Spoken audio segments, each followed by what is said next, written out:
Alright, let's talk about putting a hook in a worm. This right here is a straight shank worm hook. We're going to talk about that in a minute. But to give you an idea of what an offset worm hook is, this is an offset worm hook. Now, the reason they call it an offset worm hook is because of that bend right there. Alright, now, there's one more type of worm hook the popular type that is a wide gap worm hook. This right here is a wide gap. See the difference between the three? Okay, now let's talk about the wide gap. Reasons to use a wide gap.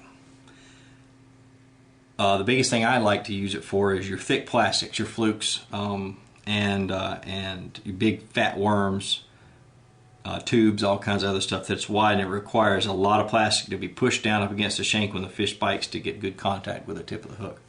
Okay, but for today we're going to talk about how to put a hook in a worm. This is a straight trick worm. Okay, now first thing I like to do to start with is I like to take the hook, lay it alongside the worm where it's going to go in. Okay, I want the eye of the hook to go a little bit into the worm to cover up the knot, kind of protect the knot from whatever sinker I might be using at the time. Okay, now I lay it alongside and I take note of where the hook comes out of the worm here and where it goes into the worm right here. Now, after taking note, I take the tip of the hook and I push it right down in here. I pull it out where I want it to come out at, to where it looks just like this. Okay? Now, next thing I do is pull it through, and as the offset is coming through, I twist the hook. So now it looks just like this. Okay. Now, with the wide gap hook, you notice that when you lay it alongside, the hook will go in right here and it'll come all the way out through the other side of the worm, and I'll show you the reason why. Okay, it goes straight across. Comes out. It's not straight. Okay. Comes out and looks just like this. You still got a point exposed, okay? And we want to rig it weedless, or Texas style as most people call it.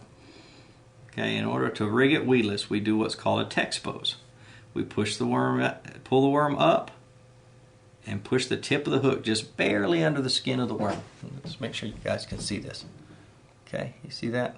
See how it's just barely underneath the skin. Okay, I'm going to do it real close. I'm going to pull it out.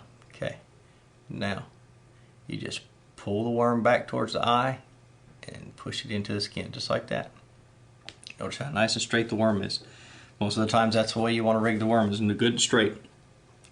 Okay, you can use any size worm hook. I like to use for a trick worm like a 7-inch worm, 7.5-inch worm.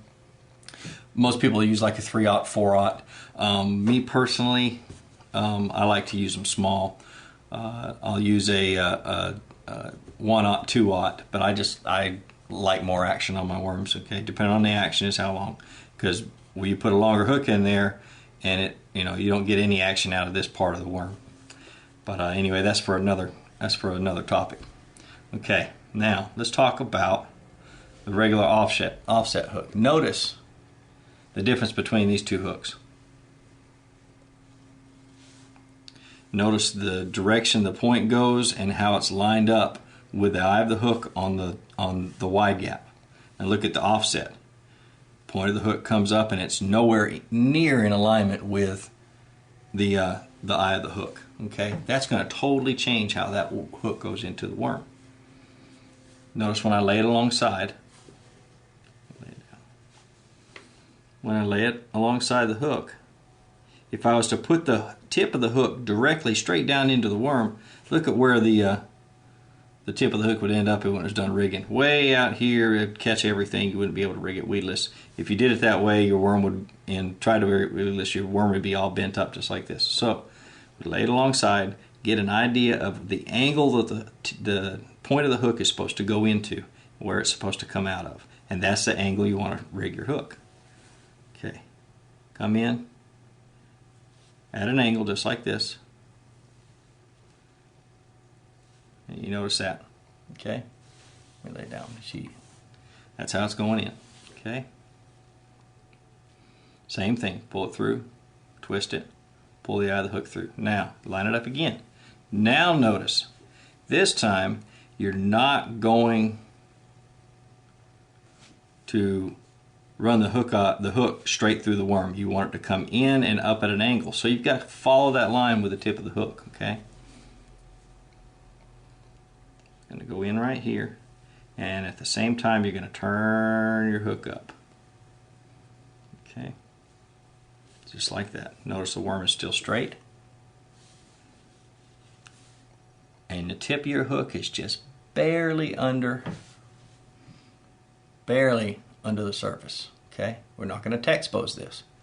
Reason that why you don't have to is because that tip is not in alignment with the eye.